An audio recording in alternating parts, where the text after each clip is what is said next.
Alô, alô, lembra dele? O sedã, sim, aquele tipo de carro que as famílias no mundo, mas principalmente no Brasil, ao longo dos anos 80 e 90, elegiam como seu carro familiar por excelência.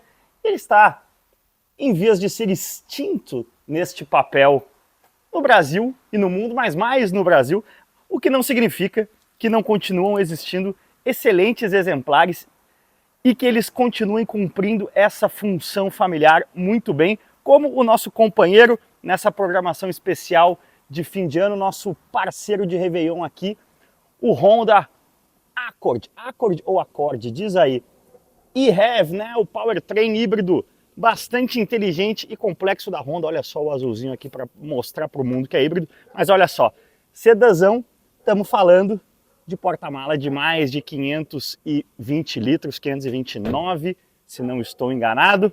Olha só que delícia de... Opa, se abrir a porta fica mais fácil. Delícia de espação aqui, ó, para a cadeirinha do Noah. Tem uma sujeirinha de transporte do turbo ali também. Que sedãzão legal que é o Accord ou Accord. Vocês saberão por que esse laptop tá aí já já. Nessa geração, custando 332 mil reais. Essa é a parte difícil. Quando esse carro saiu, tem um review completo para vocês aí no canal. A gente está fazendo aqui o nosso review in real life, né? Um período mais longo com o carro, nesse empréstimo de fim de ano. A gente fica uma quinzena, convive, a chave de presença agiu novamente. E aí, se encanta com algumas coisas, né? No convívio mais longo, se decepciona com outras, mas eu diria que a principal é justamente o preço, né? Porque a 332 você tem o Civic Advanced Hybrid. A Honda chama esse powertrain aí de Advanced Hybrid, tanto no Accord quanto no Civic, quanto no CR-V. Não vamos parear o celular, senão vamos ficar sem áudio aqui. Mas aí, no Civicão, você está pagando 265 por um carro que tem o mesmo powertrain, mas evidentemente por ser menor e mais leve, vai andar mais. O que você tem a mais no Accord? Bom, em relação ao Civic, é claro, você tem um carro bem maior, né? Mais largo, impressionante aqui, né? Feito para corpanzis americanos, o Accord, que durante muitos e muitos anos foi o carro mais vendido nos Estados Unidos, né? Já faz aí uns 15 anos que não é mais, mas era o mercado por excelência do Accord, do mercado americano. Olha o acordinho ali, ó, no meio, igual no Civic tem isso também, né? Ó, tô pisando no freio, luzinha acesa, soltei o freio, apaga a luzinha. Mas, seguindo a comparação, aqui a gente tá num carro bastante grande, é um carro de quase 5 metros de comprimento. Isso se reflete não só no porta-malão que vocês viram, mas também num espaço interno aqui para os passageiros do banco traseiro, bastante generoso, um bom lugar para se estar o Accord. Olha que legal aqui o câmbio, que ao contrário da geração anterior não usa mais botões, e sim um câmbio PRND vertical, linear, do jeito que Deus quis, né, quando planejou o câmbio automático. É o jeito mais fácil, mais instintivo de você operar. Mas a gente estava falando, né, comparando o Civic com o Accord, a gente tem um acabamento mais refinado aqui, couro aqui nas laterais do console. Esse corinho aqui, ó, os engenheiros de ergonomia, sempre que possível no orçamento, coloquem, porque esse corinho aqui do console é onde a sua perna apoia e você sente a diferença. Semelhança aqui com o Civic, né, nesse painel em que as entradas de ar aqui são, ou melhor, as saídas de ar são mascaradas como se fosse uma coisa só. Eu acho que historicamente até, nas últimas gerações, né, Turbo? A Honda meio que escolhe uma linguagem de design para o Civic, que é um carro global, né, da Honda, vendido no mundo todo em grande volume. O Accord é um carro mais de mercado americano. E aí ela escolhe essa linguagem de design para o Civic, e aí depois ela meio que tenta adaptar para o Accord, e o resultado é que nas últimas gerações eu frequentemente acho o Civic mais bonito do que o Accord, apesar dessa frente nova aqui tá menos ousada que a anterior, ficou mais bacanuda. Ele tem essa caída meio de coupé de 4 portas, que dá ao Accord um ar de opalão do terceiro milênio, até porque ele tem esse porte, né, de sedãzão de opalão longo, baixo e largo. E aí a gente está falando de Advanced Hybrid, né? A Honda tem esse powertrain e-heavy em que o motor 2.0 a combustão nunca traciona o carro, né? O carro ele é tracionado pelo motor elétrico de 184 cavalos, 34 kg de torque. Olha, uma folhinha de alumínio aqui, o capô facinho de levantar. 0 a 100 na casa de 7 segundos, muito bom para um carro desse tamanho, mas você vê que tem bastante coisa aqui, né? Um motor elétrico, um motor a combustão, por isso o carro pesa 1.650 quilos, isso é bastante, né? Para um sedã médio. Mas o que é interessante também, né? O grande inimigo, vamos dizer assim, até a bateria fica angulada aqui para caber. O packaging você vê que não sobra muito espaço aqui embaixo do capô. O motor a combustão, ele entra em ação em velocidades de cruzeiro na estrada, justamente para ajudar aí o motor elétrico a não comer tanto assim as baterias. Rodas pequenas e pneus estreitos para o tamanho do carro, outra tradição da Honda, né? Buscando sempre eficientizar o consumo, dá um grande resultado. O carro tem consumo digno aí de 1.0 turbo, média até de 17 km por litro. Uou! Enfim, um carro que vai te encantando no convívio diário. Não sei se é um carro pelo qual eu pagaria 300 pau, mas enfim, no mercado atual tem muito pouca coisa pela qual eu pagaria qualquer coisa, né? Os carros novos estão muito caros. Mas ó, eu falei que o computador não estava aqui à toa, porque por essas coincidências da vida, o dia que eu decidi gravar este vídeo, a revista Car and Driver, que é a principal revista automotiva do mundo, né? Eu fui colaborador da Car and Driver brasileira por muitos anos. Fui colaborador da Road and Track americana também, uma época no automobilismo, que é a revista irmã da Car and Driver. Mas olha só que interessante, o teste de longa duração da Car and Driver americana com este Accord terminou hoje, ou foi publicado hoje. E aí, 40 mil milhas, né? Bota aí 60 e tantos mil km. E eles fazem aí o balanço de como foi a experiência de longo prazo com o carro. E eu poderia dizer muita coisa, citar muita coisa do teste, né? Mas eu vou terminar, antes da gente sair acelerando pela Raposo Tavares com o bebê a bordo, ou seja, acelerando com cuidado. Vou trazer aqui, ó, no teste de longa duração. A Quatro Rodas faz muito bem o teste de longa duração aqui no Brasil, porque eles desmontam o carro, né? Coisa que nenhuma outra revista no mundo que eu saiba faz. Mas eles não colocam uma coisa que a Car and Driver faz muito bem, que é colocar as notas de bordo, né? Imagina, para o carro fazer essa quilometragem, ele vai rodando na mão de um monte de gente na redação, e o carro tem um logbook ali, as pessoas vão deixando ainda quentes, né, a sua impressão sobre o carro.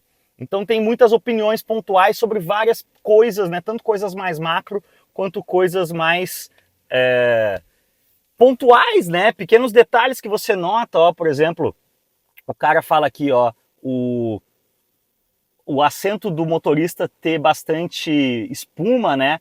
Com o apoio central aqui fofinho, olha como é fofinho, e também das portas, tornam o Accord um grande companheiro em viagens longas. Enfim, esse tipo de detalhe humano eu acho que falta no longa duração da Quatro Rodas e falta na revista Quatro Rodas como um todo, mas aí é a minha opinião, vai assunto para outro podcast.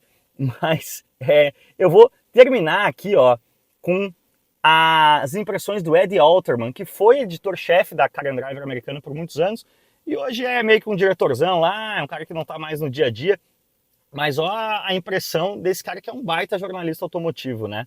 Depois de ficar uns dias com o Accord de longa duração lá da Car and Driver. Ele fala o seguinte, ó, dólar por dólar, esse é o melhor sedã no mercado no momento. Prefiro dirigir isso, né, ou o Accord, do que qualquer grande barca alemã.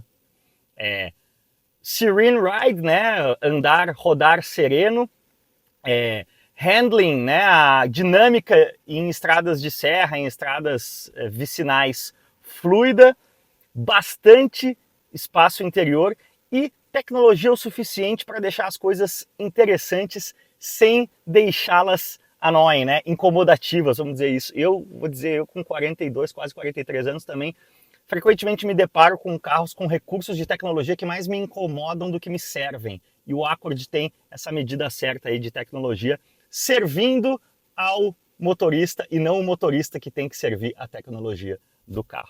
Enfim, um carro que ao longo de várias gerações eu sou fã, tem uma história, inclusive bastante interessante com um. Mas vamos fazer o seguinte, bora contar essa história em movimento, porque um carro tão legal de guiar como o Accord merece ser mais debatido e aprofundado em movimento.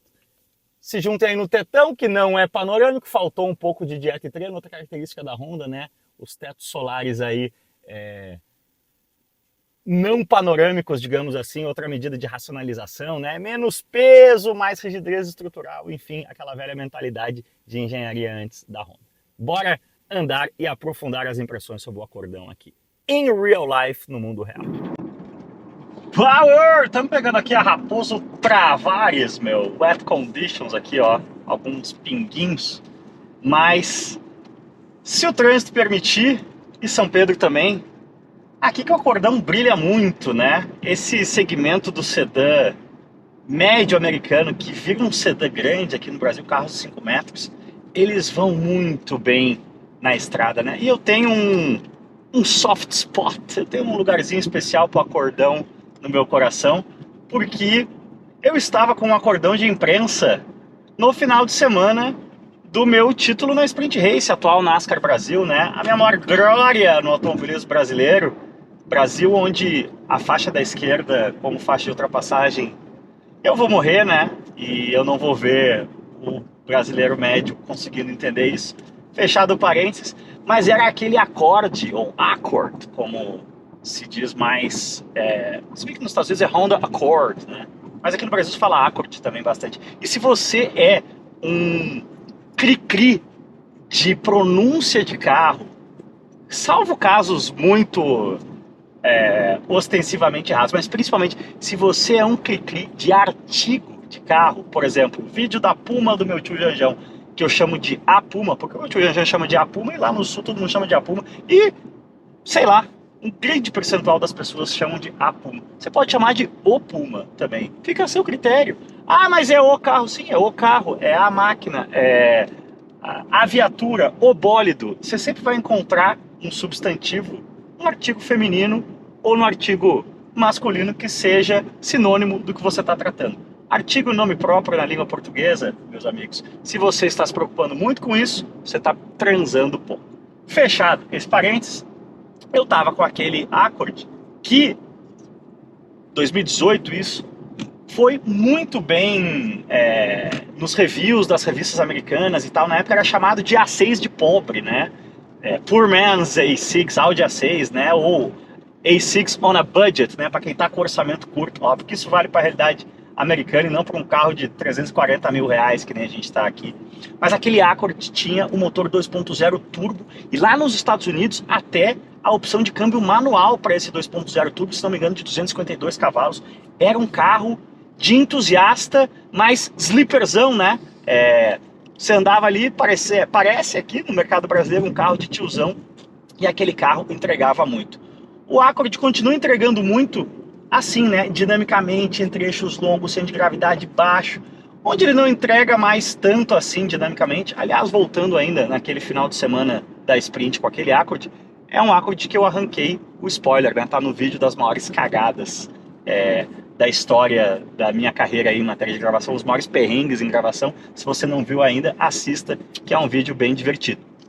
Mas o Accord, ele tem, falei, né, 38 prêmios 10 Best da Car and Driver ao longo da sua trajetória, justamente por causa disso, porque lá nos Estados Unidos ele é um carro de preço médio, né? O Accord transaciona hoje nos Estados Unidos abaixo do preço médio de transação no mercado americano, que está em 40 e poucos mil dólares. Você pega esse carro aqui, muito semelhante a exatamente essa unidade, por 37, 38 mil dólares nos Estados Unidos.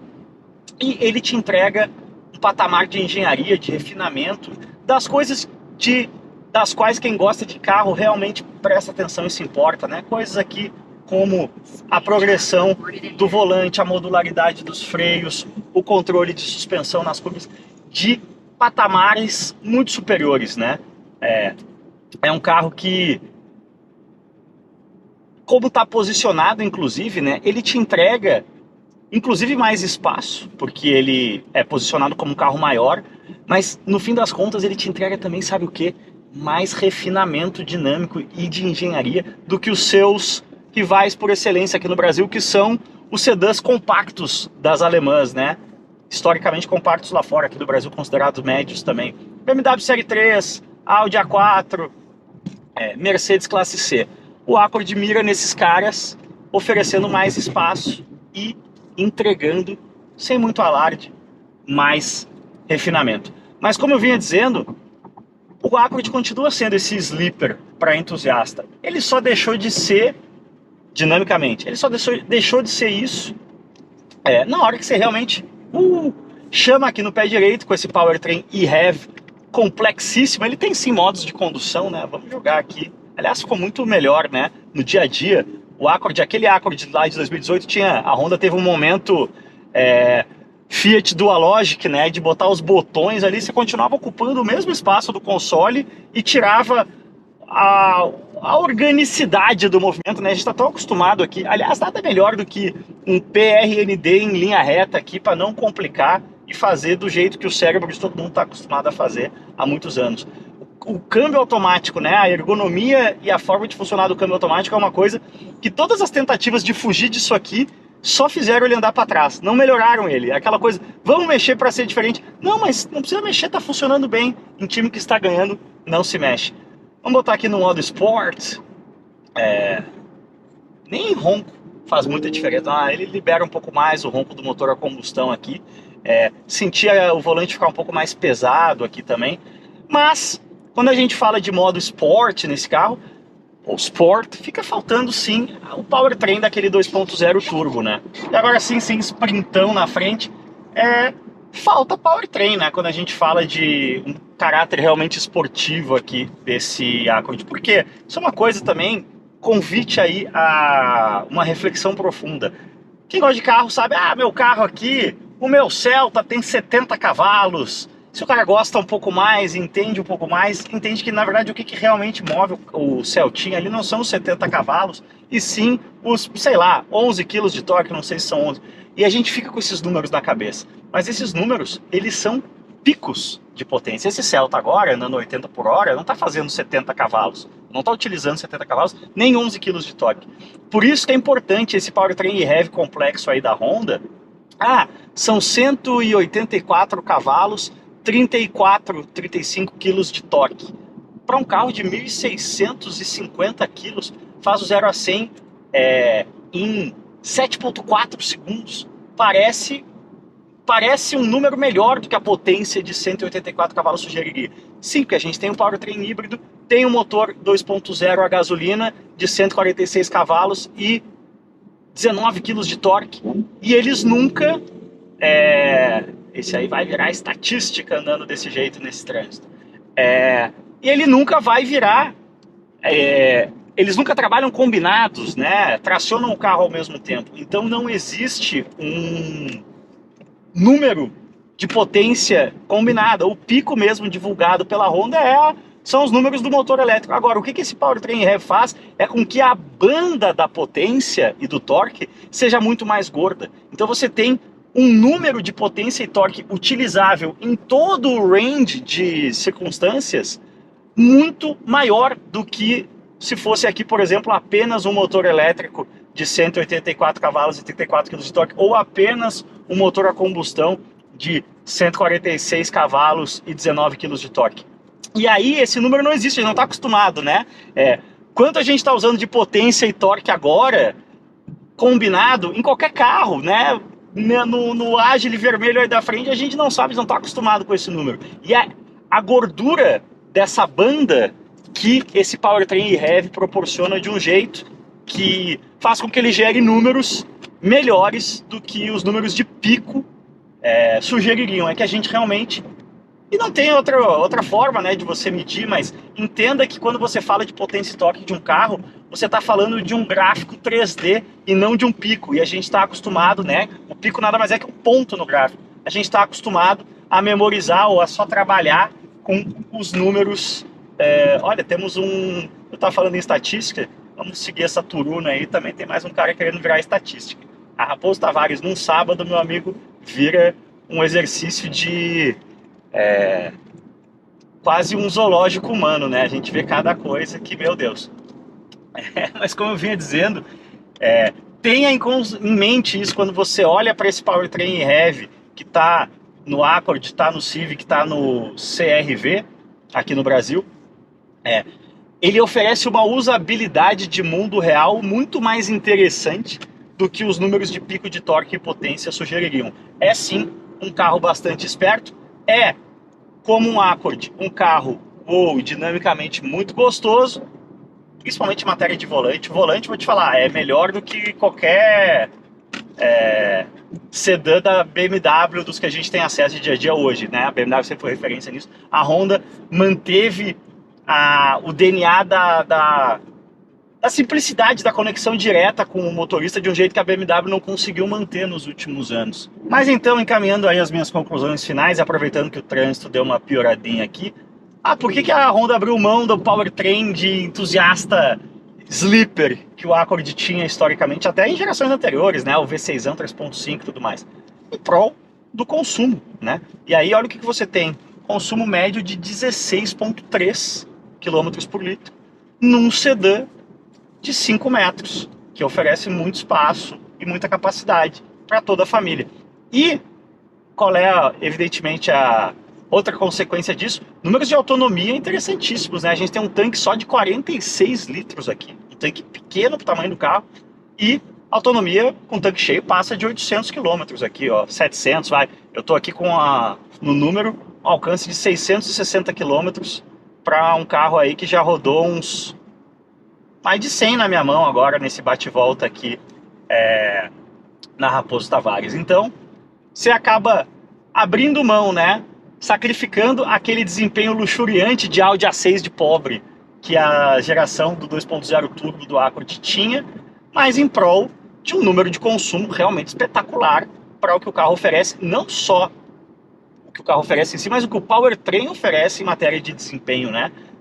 Você está num carro de 5 metros, 1.600 quilos, que faz de 0 a 100 na casa de 7 segundos e consumo médio de 16,4 km por litro, é realmente um feito da engenharia, né? A Honda demorou para decolar nos powertrains híbridos, mas na hora que botou a cachola para funcionar e abriu o cofrinho, fez algo realmente excepcional.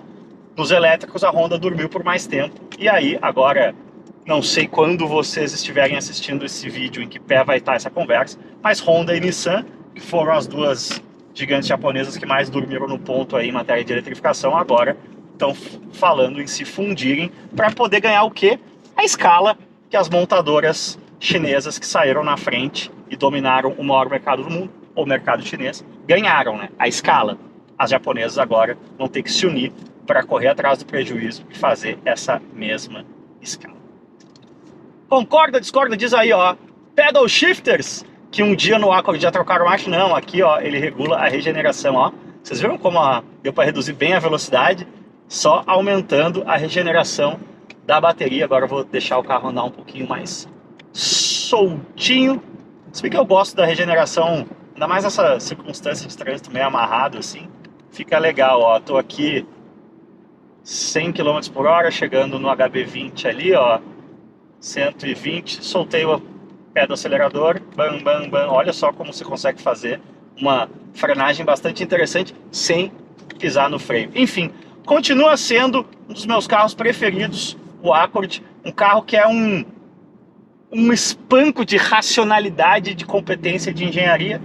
Só lamento que ele tenha perdido um pouco de punch mesmo, né? Realmente aquela parte era legal, um sleeper sempre é legal, né? Meio que só você saber que você está num carro realmente rápido e esportivo, perdeu esse aspecto. E aqui no mercado brasileiro, um problema que sempre teve e sempre terá, é um carro muito, muito, muito caro, né? Para um carro que, no fim das contas, é um carro de mercado mainstream nos Estados Unidos. E esse powertrain e heavy aqui, que é tão legal, não custa relembrar, você ou adquire por R$75 mil a menos no Civic. E aí seria a minha escolha, pessoalmente. Eu acho que o que o Accord te oferece a mais em matéria de espaço. Eu gosto mais do estilo do Civic também. Eu adoraria ter um Civic e-Heavy como o Daily. É um carro que faz muito sentido para a realidade brasileira aí, de trazer muitos dos benefícios da eletrificação, quando a gente olha para os híbridos não plug-in, né? Mantendo aí a flexibilidade que a falta de infraestrutura fora dos grandes centros no Brasil ainda existe, né, em matéria de eletrificação.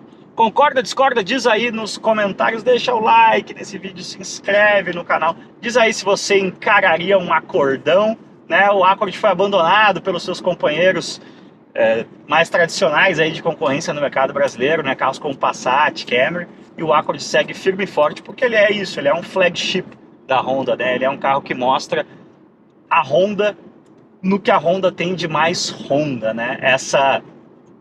O DNA original da Honda para mim, que é entregar engenharia de altíssimo nível, de altíssimo valor agregado, mas para as massas, né? Sem preço premium, na realidade lá de fora, sem posicionamento premium. E aí, esse balanço aí de engenharia refinada para as massas, a geração atual do Accord realmente faz como poucos. Valeu demais, cuidem-se bem, aquele abraço, e fiquem ligados aí que a gente vai ter muitos vídeos mais estilo in real life no canal em 2025. Valeu demais e um grande ano para todos nós.